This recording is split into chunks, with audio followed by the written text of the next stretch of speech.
በከተማችን ዲላ የስራ እድልን ከመፍጠር አኳያ ዘርፈ ብዙ ጥቅም እየሰጠ ያለ አንድ ተቋም አለ፣ ሮሃማ የውበት ማሰልጠኛ ተቋም። የተወደዳችሁ ተመልካቾቻችን ዛሬ ከዚህ ተቋም ባለቤት ጋር እንዲሁም ውስጥ የሚሰጡ ስልጠናዎችን ለማየት ወደናል። አብራችሁን እንድትቆዩ የአክብሮት ግብዣችን ነው። ጂ7 የመዝናኛ ፕሮግራማችንን ነው እየተከታተላችሁ ያላችሁት። ተከተሉ።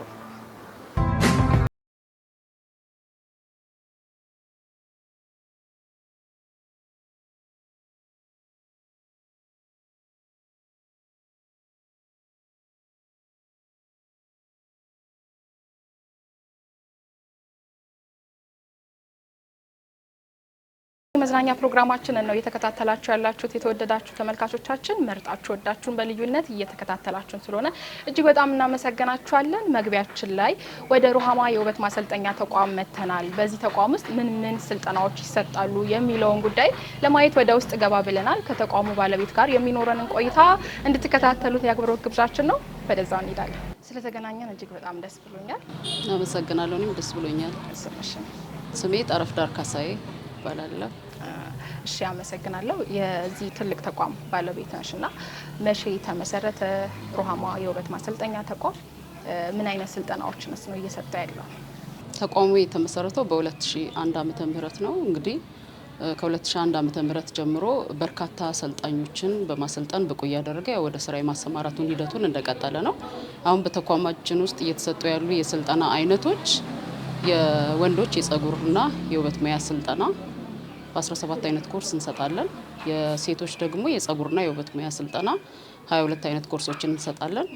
እንዲሁም ደግሞ በሜካፕ ኢንዱስትሪው ላቅ ያለ ዘመናዊነቱን የጠበቀ የሙያ ስልጠና እየሰጠን እንገኛለን። ያው በሜካፕ ስልጠና ውስጥ ብዙ አይነት ኮርሶች አሉ። እነዛን አጠቃሎ እንሰጣለን። እንዲሁም ደግሞ የአይላሽ በተጨማሪ ደግሞ እንደገና ራሱን በቻለ ክላስ የጥፍር ሙያ ስልጠና እየሰጠን እንገኛለን። እሺ ያው ቅድም ለማየት እየሞከርን ነበረ። ብዙ አይነት ሰርተፊኬቶች ቢሮሽ ውስጥ እያየን ነበርና እነዛን ሰርተፊኬቶች እስቲ እንዴት ነው ያገኘሻቸው? ኬት ነው ያገኘሻቸው?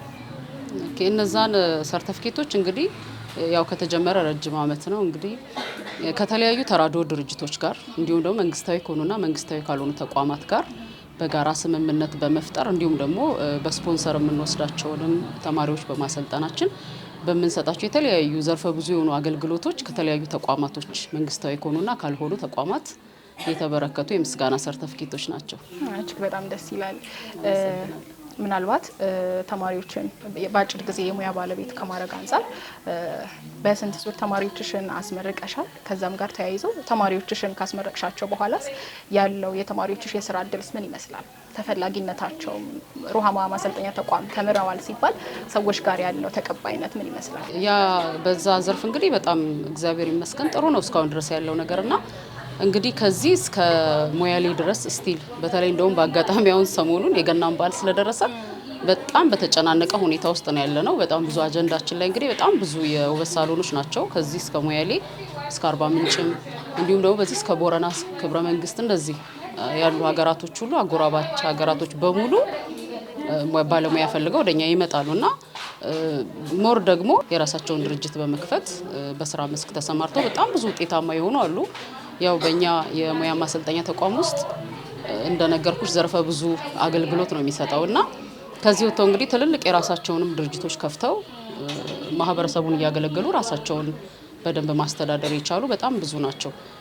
ተፈላጊነቱ ላቅ ያለ ነው እውነቱን ለመናገርና ያው የሙያ ማሰልጠኛ ተቋማችን ሲከፈት በዚህ ዞን 5 የውበት ሳሎን ነበር የነበረውና ምናልባት ቅድም ቢሮ ላይ አይተሻል። በክልል ደረጃ የክልል ገቢዎች ቢሮ ከጌዲዮ ዞንና ከዲላ ከተማ ጋር በመተባበር ሜዳሊያና በፖስታ የገንዘብና የሰርተፊኬት ሽልማት ተደርጎልኛል። ያለ ምንድነው በአጭር አመት ውስጥ ከ5 ምናምን ግብር ከፋይ ወደ በጣም ብዙ በመቶ የሚቆጠር ግብር ከፋይ የሆኑ የውበት ሳሎኖችን ለማፍራት የበቃ ተቋም በሚል ማለት ነውና በጣም ብዙ እንግዲህ ሰፊ የሆነ እግዚአብሔር ይመስገን የስራ እድል ለዜጎች ያመቻቸ ተቋም ነው። አዎ እንግዲህ ያው የብዙዎች እናት ነሽ ማለት ነው። አዎ አመሰግናለሁ። የሚሰጡ ስልጠናዎች የተወሰነው እንድናል ከየትኛው ነው የምንጀምረው? አሁን በአጋጣሚ ያለነው የሜካፕ ስቱዲዮ አጠገብ ነው። የሜካፕ ኮርስ የሚሰጥበት ክላስ አጠገብ ነው ያለነው። እንግዲህ በሜካፕ የተለያዩ ኮርሶች ይሰጣሉ። ከአይብሮ ጀምሮ ሻዶ፣ አይላሽ፣ አጠቃላይ ሜካፕ ስልጠናዎችን ነው የምንሰጠው። ተነስተን ማየት እንችላለን። በድጋሚ የተወደዳችሁ ተመልካቾቻችን G7 የመዝናኛ ፕሮግራማችን ነው እየተከታተላችሁ ያላችሁት። አሁን ደግሞ ሜካፕ ሩማቸውን ወደ ውስጥ ገባ ብለን የሚሰጡ የስልጠና አይነቶችን እናያለን። እንግባ።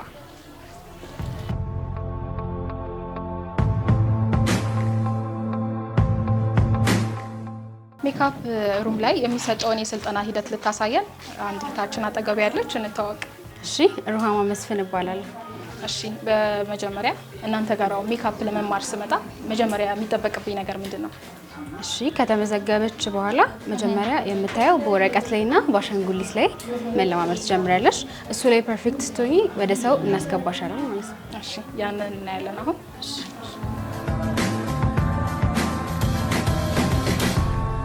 እሺ፣ የመጀመሪያው ስቴፓችን የሚሆነው ወረቀት ላይ እነዚህን የቅንድብ ቅርጾች በመስራት ነው። እነዚህን የቅንድብ ቅርጾች ሰርተው ፐርፌክትሊ ካሳዩን ወደ ቀጣይ ስቴፕ እናሳልፋቸዋለን። እነዚህ ቀጣይ ስቴፖች ናቸው። ወረቀት ላይ የምንሰራው የሻዶ አይነት ነው። እነዚህ ሰርተው ከጨረሱ በኋላ ከዛ ፋይናሊ ሰው ላይ እነዚህ ቅንድብ ይሰራሉ። ከዛ አሻንጉሊት፣ እነዚህን አሻንጉሊቶች ይሰራሉ ማለት ነው። እሺ፣ መጀመሪያ ልክ እዚህ ቤት ሲመጡ ወረቀት ላይ ነው። ስለዚህ ምን ያህል ቀን ይፈጅባቸዋል? 45 የስልጠና ቀናት። ኦኬ፣ ወረቀቱ ከሆነ ወረቀቱ እንደ አክቲቪቲያቸው ነው። አሪፍ ከሆነ ወረቀት ላይ ወዲያው ነው የምናስገባቸው። አሻንጉሊት ላይ እንደዚህ አይነት የቅንድብ ስራ ሲሰሩ በዛውም የሻዶ ቀለም ይቀባሉ። አው ከለሮቹን ሂደታቸውን ምናምን በደንብ የከለር ውህዱን ምናምን በስነ ስርዓት አሳይተናቸው ከዛ ወደ ሰው ይገባሉ ማለት ነው። ምናልባት ከዚህ ጋር ተያይዞ ሜካፕ ስልጠና ላይ ሴቶች ብቻ ናቸው ያሉት? አረ ወንዶችንም አሰልጠናናል ብዙ። እንደውም ረዳት የሚያግዘን ልጅ አለ ያሰለጠና። ስለዚህ ወንዶችም ሴቶችም ጾታ አይወስኑም። እሺ፣ አሁን ያው ከዚህ ከወረቀትና ከአሻንጉሊት ካለፉ በኋላ ሰዎች ላይ የሚሰራው ሜካፕ እናያለን ማለት ነው።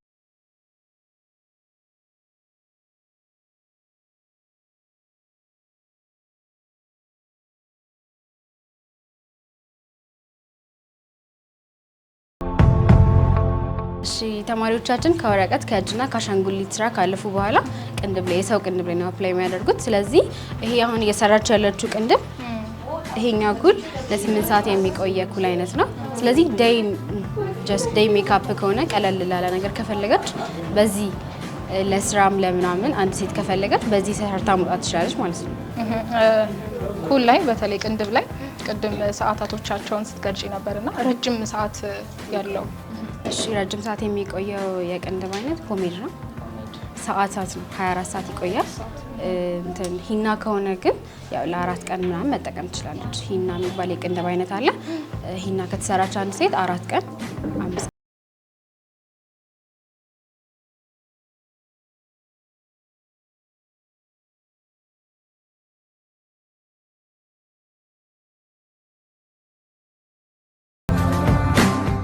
በጣም ነው የምታምረው። ያለቀለት ሜካፕ ነው የተሰራቸው። ፋይናሊ ስቲንግ ስፕሬይ አድርጋላት ከዛ ጨርሳለች ማለት ነው። በጣም ነው የሚያምረው አለባበሷም፣ ጸጉሯ ዘመናዊ በባህላዊ የሚባል አይነት ይሄ ባህሉንም ዘመናዊንም ተች አድርገን ከዘመኑ ጋር አብሮ ለመሄድ ማለት ነው። ሶስተኛዋ የሜካፕ ቀን ነው። የሙሽራ ሜካፕን የሰራችው ሀፍከት ክሪስ አይሻዶ ነው። ሀፍከት ክሪስ አይሻዶ ብዙ ጊዜ ለሙሽራ ነው የምንጠቀመው። ስለዚህ ፋይናል አልቋል። ይሄ ሜካፕ የሙሽራ ሜካፕ የምንለው ነው ማለት ነው። የቅድሙ ሲምፕል ዴይ ሜካፕ። ስለዚህ ይሄ ሙሽሮች የሚሰሩት ሜካፕ በጣም ጥሩ። በ3 ቀን ውስጥ እንደዚህ ብቁ ባለሙያ ኖ ዌይ 3 ቀን የሆነው ፉል ላይ ከገባች እንጂ ቅንድብ የራሱ የሆነ ጊዜ አለው፣ ሻዶ የራሱ የሆነ ጊዜ አለው፣ ላይነር የራሱ የሆነ ጊዜ አለው። ከዛ ነው ፋይናል ወደ ፋውንዴሽን፣ ኮንቱር፣ ሃይላይተር የምትገባው ማለት ነው።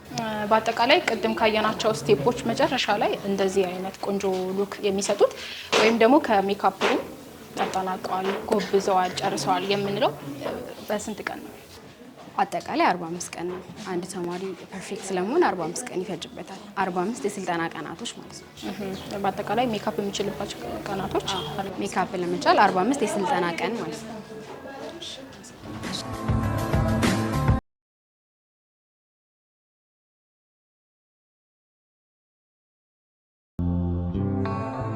ስለዚህ እዚህ ሩም ላይ የምንሰጠው የሜካፕ ስልጠና ብቻ ሳይሆን እንዲሁም የእጅና የቅንድብና ከዛ የፍሸና እንደዚህ እንደምትመለከቱ የፍሸና አይነቶችን እንሰጣለን። ያው ወረቀት ላይ በሂና አፕላይ ካደረጉ በኋላ ሰው ላይ ነው ፋይናል በዚህ መልኩ ሰው ላይ መስራት ይጀምራሉ ማለት ነው።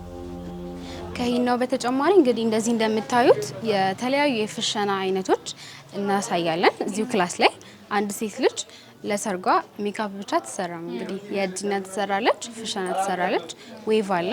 ሁሉን ነገር ማጠናቀቅ እንዲችሉ እዚሁ ክላስ ላይ የሜካፕ አለ፣ ከዛ እጅና አለ።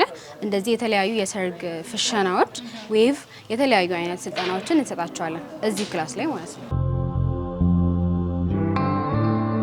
ከዚህ በመቀጠል የወንዶች የጸጉር ሙያ ስልጠና ማዕከሉን ላሳይሽ። እሺ ሜካፕ ሩም ላይ በጣም ደስ የሚል ነገር ነው ያየሁት። ልጆቹ በጣም ጎበዞች ናቸው እውነት። እሺ አመሰግናለሁ በጣም። እዚህ ቦታ ላይ የወንዶች የጸጉር ሙያ ስልጠና የሚሰጥበት ቦታ ነው። እንግዲህ በዚህ ማዕከል ውስጥ ሁለቱም መምህራኖች እዚሁ ተቋም ውስጥ ሰልጥነው ነው የስራ እድል የተፈጠረላቸው።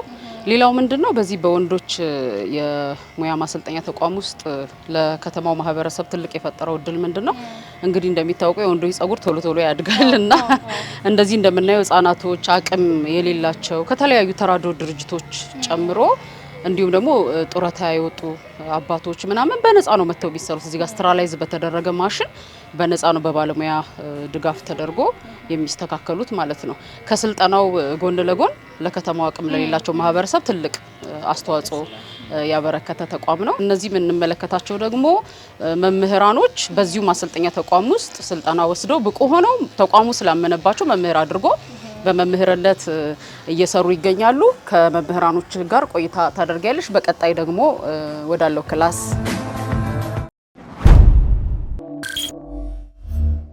አንድ የጸጉር ባለሙያ ፕሮፌሽናሊ ብቁ ነው የምንለው በስንት ጊዜ ነው?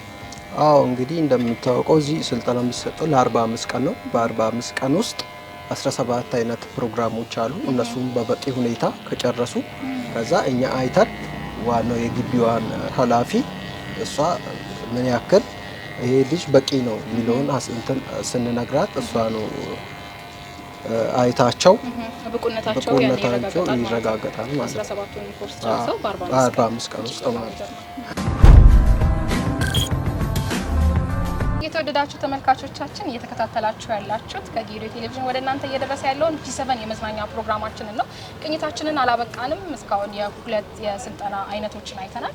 አሁን ደግሞ የምንቀጥለው ወዴት ነው? አሁን ደግሞ በመቀጠል የሴቶች የጸጉር የውበት ስራ ስልጠና የሚሰጥበት ማዕከል አለ። እንግዲህ የተለያዩ የጸጉር ስታይሎች አሉ በሴቶች ዘርፍ ሹሩባ አለ፣ የካውያ ስራ አለ፣ ፓይስትራ አለ። ያ ከምን ይጀምራል የሚለውን እንግዲህ በቀጣይ እንሂድና የምናየው ይሆናል። የመጀመሪያው የሴቶች የጸጉርና የውበት ስራ ማዕከል ላይ ነው ያመጣውሽ። በመጀመሪያ ምንድነው የሚሰራው ከምንድነው የሚጀምረው የሚለውን ነገር እንግዲህ ከባለሙያዋ ጋር እናያለን። ባለሙያዋ በዚህ በሮሃማ የሴቶችና የወንዶች የጸጉርና የውበት ሙያ ማሰልጠኛ ተቋም ውስጥ የአምስተኛ ዙር ሰልጣኝ ተማሪ ናት እና ተቋሙ በመምህርነት ብቃቷን አይቶ የመምህርነት ታማኝነትን የሰጣት ናት። ከሷ ጋር መልካም ቆይታ ይሁንልሽ። እንተዋወቅ። ስሜ ገነት ሲሳይ ይባላለሁ። እዚሁ ሮሃማ ሰልጥኜ ብቁ ተማሪ ሆኜ በመምህርነት ድርጅቱ ቀጥሮኛል እና ደግሞ በመጀመሪያ ሲመጡ ሁለት አይነት ድረቅ ጥቅለላ ነው የሚማሩት እና መጀመሪያ ጣውላ ላይ ነው የሚሰሩት። ጣውላ ላይ ሲሰሩ እጅ ለማፍታታት ነው። ቀጥሎ ደግሞ አሸንጉሊት ላይ ነው የሚሰሩት። አሸንጉሊት ላይ ደግሞ የሚሰሩት ሰው ላይ እንዴት መስራት እንዳለባቸው ለማወቅ ነው። ስለዚህ አንቺ ጋር የሚሰጠው የስልጠና አይነት አጥቦ ጥቅለላን ከዚህ ተምሮ ነው? አዎ ከዚህ ጀምሮ ነው። እሺ አመሰግናለሁ። ጥሩ። እንግዲህ አሁን ከዚህ ደግሞ በመቀጠል የሹሩባ ስልጠና የሚሰጥበት ታይም ነው እና እንዳጋጣሚም ቀኑም ሮብ ነው። በሳምንት አንድ ቀን የሹሩባ ስልጠና የሚሰጠው የሹሩባ ስልጠናና የማቴሪያል አያያዝ ንጽህና አጠባበቅ ቲዮሪም የሚማሩበት ቀን ነው ሮብ ቀን እና የተለያዩ የሹሩባ አይነቶች አሉ ዊግ ጨምሮ እንዲሁም ደግሞ በተፈጥሮ ጸጉር የተለያየ ባህላዊም ዘመናዊም የሹሩባ ስታይሎችን ነው የሚማሩት። ከባህላዊ የሹሩባ ስታይሎች እንግዲህ እንደ ሀገር እንደ አልባሱ አለ የተለያዩ ሹሩባ አይነቶች አሉ። እንደኛ ደግሞ እንደ ጌዲዮ ብሔረሰብ እንደኛ ባህል ደግሞ እነ ቦፊሳ፣ ሶቄ፣ አራርሾ የሚባሉ የተለያዩ ባህላዊ ሹሩባ አይነቶች አሉ። እነሱንም ጭምር የማሰልጠን ሂደት ላይ ነን ያለነው። ሌላው ደግሞ ምንድነው ሮብ ቀን እንደዚህ ሹሩባ ቀን ሆኖ የሻይ ቡና ፕሮግራም፣ የጥያቄና መልስ ቀን እንዲሁም ደግሞ በሳምንት ውስጥ ያው ሰው መቼ ሳይጋጭ አያሳልፍም። በስራ መስክ ላይ ግጭቶች ካሉ እርቅ የሚፈጠርበት፣ ይቅርታ የሚጠያየቁበት፣ ሲቀጥል በሰው ፊት በተለይ ሴቶች ያው የባህል ጫናም ስላለ በሰው ፊት ሀሳባቸውን የመግለጽ ፍላጎታቸውን የመግለጽ ልምዳቸውን እንዲያዳብሩ እድል የሚሰጥበት፣ እርስ በርስ የመወያየት ጥያቄ መጠያየቅ የመዝናኛም ፕሮግራም ጭምር የምናካሄድበት ቀን ነው። እንግዲህ ሹሩባው ስልጠና ሂደት ምን ይመስላል የሚለውም በአካል በመገኘት ቦታው ላይ ላሳይሽ። ሹሩባ አሰልጣኛችን መነን ምትኩ ናት። በሹሩባ ብቻ አይደለም በተለያዩ የሙያ መስክ ላይ ተሰማርታ ስልጠና የምትሰጥ ብቁ ባለሙያ ነች። በሴቶች የጸጉር ስራ፣ ፓይስትራ፣ የተለያዩ የካውያ አይነቶች አሉ። የጸጉር አስተጣጠብ ንጽህና አጠባበቅንም ጨምሮ የሹሩባንም ስልጠና በመስጠት ሂደት ላይ ታማኝ መምህር ነች። ከሷ ጋር እንግዲህ መልካም ቆይታ ይሆንልሽ።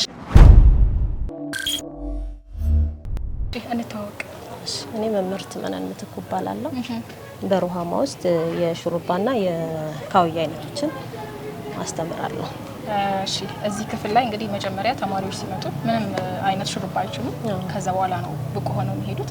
ሲጀምሩ እንዴት ነው የሚጀምሩት? መጀመሪያ ላይ እንዴት መስራት እንዳለባቸው አሳያቸዋለሁ ማለት ነው። አያያዙን አሳያቸዋለሁ። ጣውላ ላይ ለማመዳሉ። ወደ አንቺ ሲመጡ እንግዲህ በምን ያህል ቀን ነው ብቁ አድርገሻቸው የሹሩባ ባለሙያ የምታደርጋቸው? በብዛት ለ45 ቀን ነው። ያው ትንሽ ከፍ ካለ እስከ 3 ወር ባለው ውስጥ ተምረው ስልጠናቸውን ጨርሰው ይወጣሉ። ከራስ ጸጉር ባለፈ ዊግ ላይ ሲገቡ ስንተኛው ስቴፕ ወይም ደረጃ ነው የሚሆነው?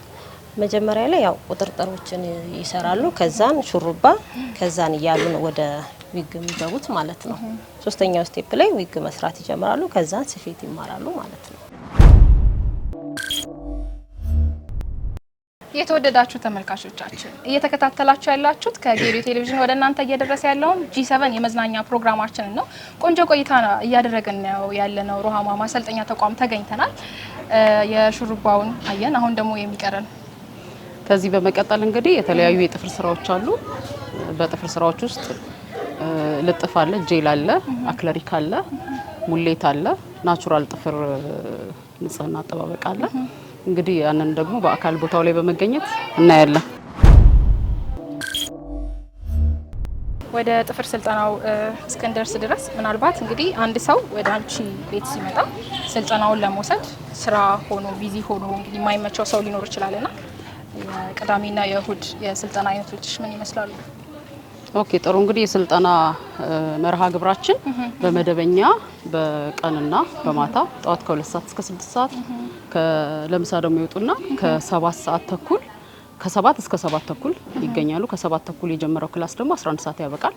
ማታ ደግሞ ከ11 ተኩል ጀምሮ እስከ ምሽቱ 2 ሰዓት ድረስ ይቀጥላል። ቅዳሜና እሁድም እንዲሁም ደግሞ ለማይመቻቸው በዊኬንድ እናሰለጥናለን። ቅዳሜ ከ2 ሰዓት እስከ 6 እንዲሁ ከ7 ሰዓት ተኩል እስከ 12 ሰዓት ድረስ ይቀጥላል። እሁድ ደግሞ እስከ 8 ሰዓት ድረስ ተቋሙ አገልግሎት አይሰጥም። ከ8 ሰዓት እስከ ምሽቱ 12 ሰዓት ድረስ ስልጠና እንሰጣለን። በእንዲህ አይነት መርሃ ግብር ነው ስልጠናውን እየሰጠን ያለ ነው። በአጠቃላይ እስካሁን ያየዋቸው ስልጠናዎች 45 ቀናቶችን ነው እንደሚፈጁ የሰማሁትኝና እሁድ ላይ ወይም ቅዳሜና እሁድ የሚማሩ ወይም የማታ መርሃ ግብሩን የሚከታተሉት እነሱስ በምን ያህል ጊዜ ነው ብቁ የሚሆኑት? ኦኬ፣ 45 ቀን ፉል ታይም መስጠት የሚችሉ ሰዎች ናቸው 45 ቀን የሚሰለጥኑ። ስልጠና የምንሰጠው በ45 ቀን በ3 ወር በ6 ወር ነው የምንሰጠው። የ6 ወሩ ቀኑን ሙሉ መማር ለማይችል በቀን 4 ሰዓት ብቻ ነው። የ45 ቀኑ ደግሞ ቀኑን ሙሉ መማር ጠዋትም ከሰዓትም ማታም መማር ለሚችል ነው። የ3 ወሩ ደግሞ በጠዋትና በከሰዓት ብቻ ነው። በዛ መሰረት ቅዳሜ የሚማሩ ሰዎች ጠዋት ለ4 ሰዓት ከሰዓት ለ4 ሰዓት ስለሆነ የሚማሩት እሁድን ከ8 ሰዓት በኋላ ደግሞ ይጨምሩና ለ4 ሰዓት ስለሆነ በሳምንት 3 ክፍለ ጊዜ ይኖራቸዋል ማለት ነው። ያ በ6 ወር የሚጠናቀቅ ነው የሚሆነው። ሲቀጥል የማታውም ደግሞ ከ12 ሰዓት ከ11 ሰዓት ጀምሮ እስከ ምሽቱ 2 ሰዓት ድረስ ይሰለጥኑና እሱም ለ6 ወር የሚያበቃ ነው። ከዛ ውጪ ግን አጠር ያሉ አሉ የ3 ወርና የ45 ቀን መደበኛ ስልጠናው ነው። ለእንዲህ አይነት መልኩ ነው።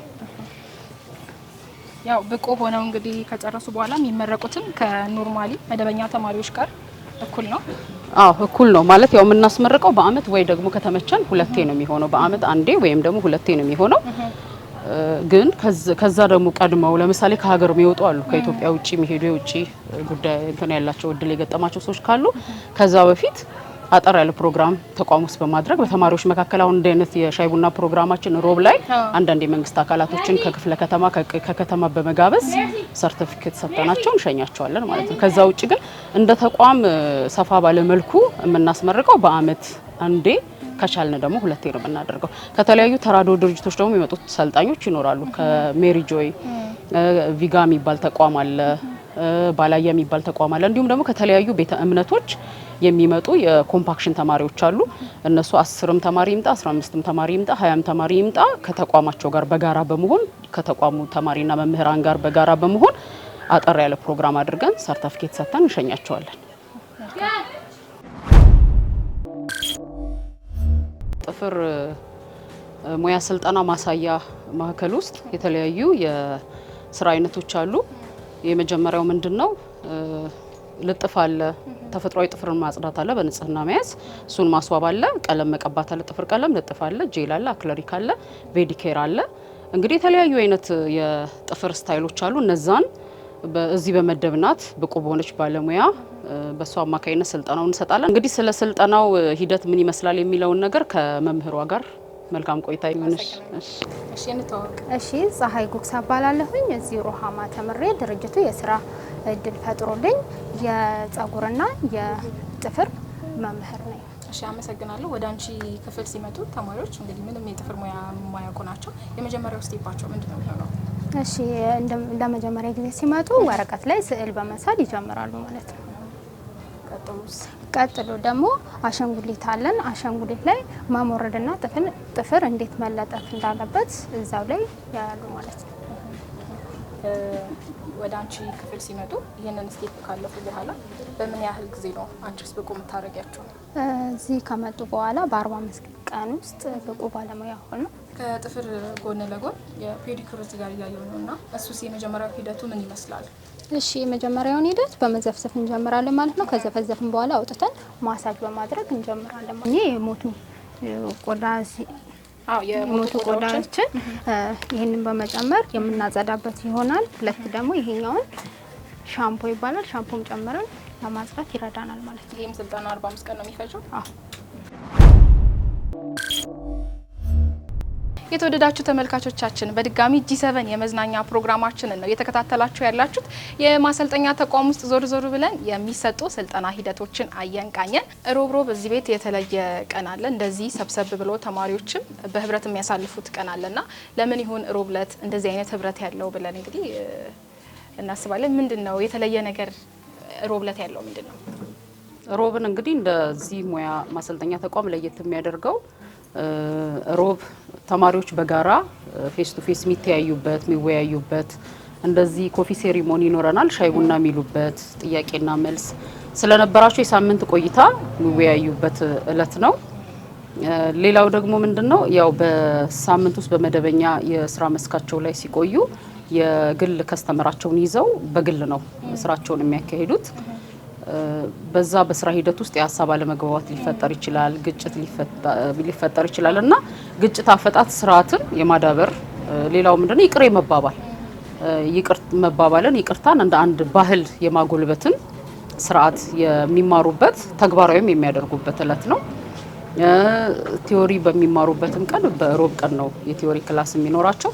ከዛ ውጪ ደግሞ ያው ከ22 በተለይ በሴቶች የጸጉር ሙያ ስልጠና ከ22 ኮርስ ውስጥ አንዱ ፍሸና የሰርግ የጸጉር ስታይል አሰራሮች ናቸው።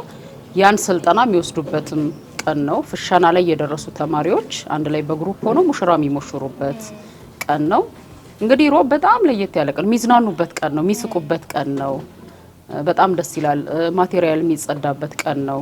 ሮብን እንግዲህ ተማሪዎቹን በጣም የሚወዱት ቀን ነው። በተለይ ሰልጥነው የወጡ ተማሪዎች ሮብ ናፍቆናል ብለው ሮብን መተው አቴንድ ያደርጋሉ አብረው ከተማሪዎች ጋር። ሮብ ልዩ ቀን ነው። እናንተም አጋጣሚ ደግሞ የሚገርመው በሮብ ቀን ነው የመጣችሁትና ደስ ይላል በጣም። አዎ እኛም ስንገባ በጣም ደስ የሚል ድባብ ነበር ያየነው። ይሄን ነው ሴሬሞኒ ነበር ያየነው። ደስ ይላል። እስቲ በተለይ ወደ ኋላ ወይ መለስ ላርግሽና ወይም ደግሞ አሁን ላይ ካሉ ተማሪዎች የማንስለሽ የስራ ገጠመኞች ወይ ከተማሪዎችሽ በጣም አረሳውም የምትዩ ተማሪ ወይም ገጠመኝ ብለሽ ምታነሽ? እንግዲህ በጣም ብዙ ገጠመኛል። የትኛውን አንስቼ የትኛውን መተው እችላለሁ? ያው ምንድነው ብዙ ጊዜ ተማሪዎች ወደዚህ ተቋም ሲመጡ የመጀመሪያው ብዙዎቹ ላይ የሚታየው ፊሊንግ ምንድነው? ፍርሃት። ይፈራሉ፣ የሚችሉ አይመስላቸውም። ያው እንግዲህ ብዙ አይነት ተማሪዎችን አሰልጥነናል። ተቋሙ ከተከፈተበት ጊዜ ጀምሮ የተለያዩ ተማሪዎችን አሰልጥነናል። ምንም እዚህ ሮሃማ የጸጉር ሙያ ማሰልጠኛ ተቋም ውስጥ መጥቶ ባለሙያ ያልሆነ ያልሰለጠነ ያው ብዙ አይነት ገጠመኞች አሉን በዛ ሂደት ውስጥ በተለይ በሴቶች የጸጉር ስራ ከ22ቱ ኮርሶች ውስጥ ቻሌንጅ የሚያደርጓቸው የኮርስ አይነቶች አሉና ተማሪዎች ቢጠየቁ አሁን ይናገራሉ። እኔ አሁን አንድ ሰልጣኝ ነበረች እና ቆየት ያለ ነው፣ ረዘም ያለ አመት ሆኖታልና ፐርሚንግ የሚባለውን የጠቅላላ አይነት አትወደውም እና ይሄን ለዚህ ፐርሚንግ ስል ይሄን ትምህርት ላቁም ምናምን ትል ነበር አረሳምና ፋይናሊ በመረቃቀን ግን ስለ ፐርሚንግ መነባነብ አዘጋጅታ አስደምማናለች እና ብዙ አይነት ያው ገጠመኞች አሉን። ኤንዌስ ምንድነው በጣም ነው ደስ የሚሉት ወደ ተቋሙ የመጡ ሰልጣኞች የተቋሙን መተዳደሪያ ደንብ ካገኙ በኋላ በብዙ ነገር ነው ራሳቸውን ያው የሚለውጡትና ያን ስታይ ደስ ይልሻል። ሞር ጥሩ ገጠመኞች ነው ያሉኝና የቱን አንስቼ የቱን እንደምተው ግራ ስለገባኝ በጣም ብዙ ይሆናል። ብዙ ተማሪዎችን ማሰልጠነሽ ስላበቃሽ ነገር ግን ይሄ በእድሜ አንከፍለውም አይደል? ሊሰለጥኑ ሲመጡና እጅግ ካስገረመሽ ትልቁ የእድሜ እና ትንሽ እድሜ የምትይው ወንዶችም ሊሆን ይችላሉ ሴቶችም? ኦኬ ትልቅ እድሜ አንድ ቱንትቻ አካባቢ የውበት ሳሎን ከፍተው የሚሰሩ እናት አሉ። ስቲል አለ የውበት ሳሎናቸውና የዛሬ ስንት አመት ነው በውል አመቱን አላስታውሰውም። ልጃቸው ነው የውበት ሳሎን የከፈተላቸው እና አካባቢው ላይ ተማሪዎች ተመርቀው እዛ ሲሰሩ አዩና በጣም ጀግና እናት እምላቸው ናቸው። እኔም መማር አለብኝ ብለው ተነሱ። ወደዚህ ተቋም ልጆቻቸውን ካልወሰዳችሁኝ አሉ። እዚህ ልጃቸው ጋር መተው ተማውልሞስት የልጅ ምናምን ያዩ ማለት ነው። በጣም ትልቅ ናቸው እና ከ55 አመት በላይ ወደ 60 ምናምን አመት ይሆናቸዋል። ጀግና እናት ማለት ነው እና እዚህ በጣም በትጋት የ45 ቀን ስልጠና ነው የሰለጠኑት። በ45 ቀን ብቁ ሆኑ። ልጃቸው ማቴሪያል አሟልቶ ከፍቶላቸው ቱንትቻ አካባቢ እየሰሩ ነው ያሉት እኛ እናት። ትንሽ ደግሞ በእድሜ ደግሞ ትንሽ ያው ኖርማሊ ከጉልበት ብዝበዛ አንጻር ከ18 አመት በታች አይፈቀድም። ግን አንድ ፋሚሊ ክረምት ላይ ማለት መደበኛ ትምህርታቸው በተዘጋ ሰዓት ከሀገረ ማርያም ራሷ እናትየውም ሁለት ልጆቿን ይዛ መጣች። ሁለት ሴት ልጆቿን እና አንዷን ሴት ልጅ በወንዶች አንዷን ሴት ልጅ ደግሞ በሴቶች የጸጉር ስራ ሁለቱ ከእናትየው ጋር ራሷንና ልጇን አስተማረች። አስተምራ ትንሽ ናት ማለት ልጅቷ የ14 አመት ምናምን ናትና ህጉም አይፈቅድልንም ምናምን ብለን ስላት ክረምት ስለሆነ አስገድዳ ነው በልጅቷ ፍላጎት ነው በሚል አሁን ዛሬ ሀገረ ማርያም ላይ ከፍተው እየሰሩ ነው ያሉት ሶስቱም ቤተሰብ ማለት ነው። ስለመጣችሁ ስለጎበኛችሁኝ በጣም ከልብ አመሰግናለሁ። በእለቱ የሚከናወኑ ክንውኖችን አየን፣ እርቆችን አየን፣ ምክሮችን ሰማን፣ በላን፣ ጠጣን፣ ቡናም ደስ የሚል ቆይታ ነበር የሰጡን። እጅግ በጣም እናመሰግናችኋለን። የተወደዳችሁ ተመልካቾቻችን G7ን ነው እየተከታተላችሁ ያላችሁት። እኔ ከወዲሁ ልሰናበታችሁ፣ ወደ ስቱዲዮ እንመለስ።